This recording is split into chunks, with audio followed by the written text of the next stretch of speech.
और नोटा का विकल्प देने वाले जगदीप छोकर को आप कितना जानते हैं? आज भारत एक ऐसे दौर से गुजर रहा है जब विपक्ष से लेकर जनता तक में चुनाव प्रक्रिया को लेकर आक्रोश व्याप्त है। भारत में एक ऐसा भी दौर रहा है जब चुनावी प्रक्रिया काफी चिंताजनक रह चुकी है। चुनाव महज एक प्रक्रिया नहीं है बल्कि यह जनता का हक है, जनता का अधिकार है, जनता का भविष्य है। आज हम एक ऐसे ही शख्सियत के बारे में बात करने जा रहे हैं जिन्होंने अपना संपूर्ण जीवन इसी चुनावी प्रक्रिया में समर्पित कर दिया है। राजनीतिक चंदे की अपारदर्शी दुनिया, खासकर विवादास्पद इलेक्टोरल बॉन्ड योजना को उजागर करने में छोकर की कोशिशें बेहद अहम रही हैं। उन्होंने इसे सार्वजनिक रूप से आलोचना करते हुए कहा था कि यह गुमनाम चंदे की इजाजत देकर लोकतांत्रिक पारदर्शिता के लिए खतरा उत्पन्न करता है। इस इंसान का नाम जगदीप छोकर, जो अब इस दुनिया से चल बसे हैं और इनके जाने से देश को एक धक्का लगा है। इन्होंने अपना संपूर्ण जीवन राजनीति में पारदर्शिता लाने में समर्पित कर दिया। इस वीडियो में हम उनके ही जीवन से जुड़ी कुछ खास बातों को आपके साथ चर्चा करने वाले हैं। जगदीप छोकर के बारे में जानने के लिए इस वीडियो में हमारे साथ अंत तक बने रहें और आप हमें यह भी कमेंट कर बताएं कि आपको जगदीप छोकर की सबसे अच्छी बात कौन सी लगती है। जगदीप छोकर ने अपना संपूर्ण शरीर लेडी हार्डिंग मेडिकल कॉलेज को दान कर दिया था। चुनावी प्रक्रिया में नोटा का विकल्प इन्होंने ही दिया था। भारत के सार्वजनिक जीवन में पारदर्शिता लाने के लिए उन्होंने अंतिम समय तक योगदान दिया है।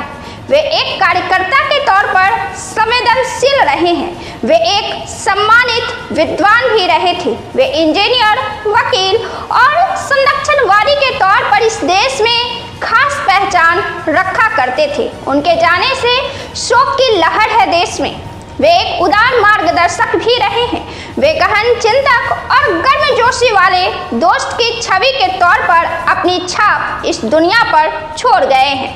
ADR आंकड़ा जारी करता है जो देश के महत्वपूर्ण मुद्दे से जुड़े होते हैं और बड़े बड़े चैनल इनका संदर्भ देते हैं। इन्होंने ही अपने कुछ सहयोगियों के साथ मिलकर इसकी स्थापना की थी।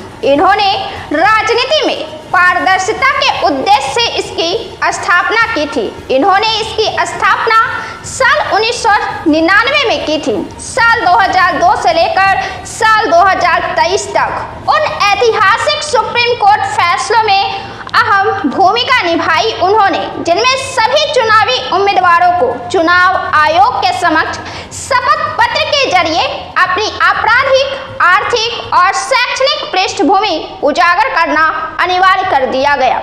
उन्होंने राजनीतिक चंदे की अपारदर्शी व्यवस्था के खिलाफ ADR की कानूनी लड़ाई का नेतृत्व किया, जिसका चरम 2024 में सुप्रीम कोर्ट के उस फैसले में देखने को मिला जिसने इलेक्टोरल बॉन्ड योजना को असंवैधानिक ठहराया।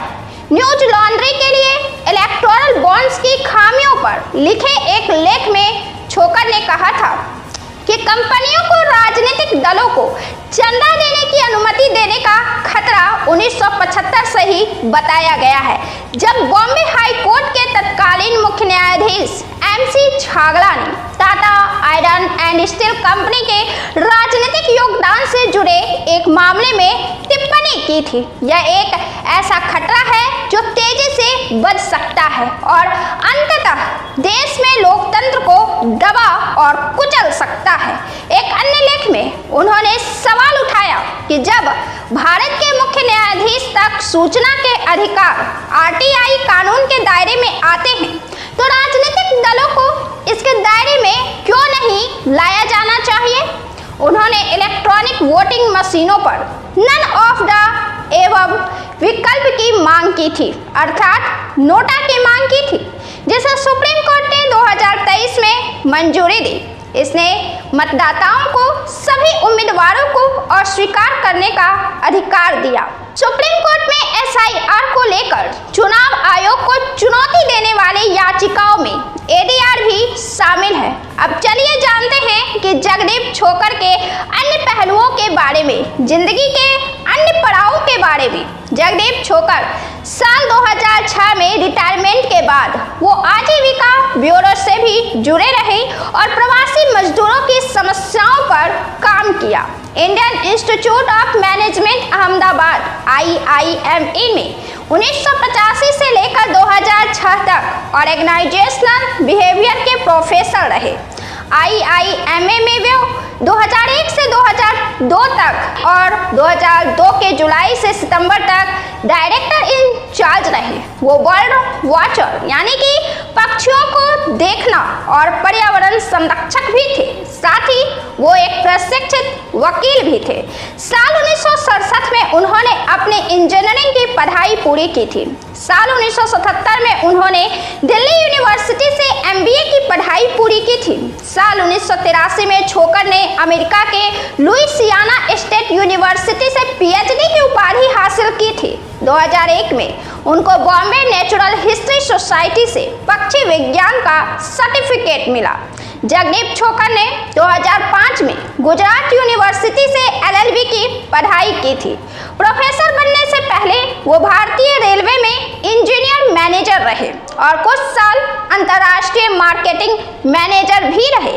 बाद में उन्होंने कई देशों ऑस्ट्रेलिया, फ्रांस, जापान, अमेरिका में पढ़ाया भी है। उनका रिसर्च कई अंतर्राष्ट्रीय जर्नल्स में छपा। वो लेखन संपादन के काम में भी सक्रिय रहे। उन्होंने अखबारों और पत्रिकाओं में भी लिखा है, जैसे Economics Times, Times of India, the Hindu, Indian Express, India Today इत्यादि। Jagdeep Chhokar culture and leadership across the world नाम की किताब के मुख्य संपादक रहे।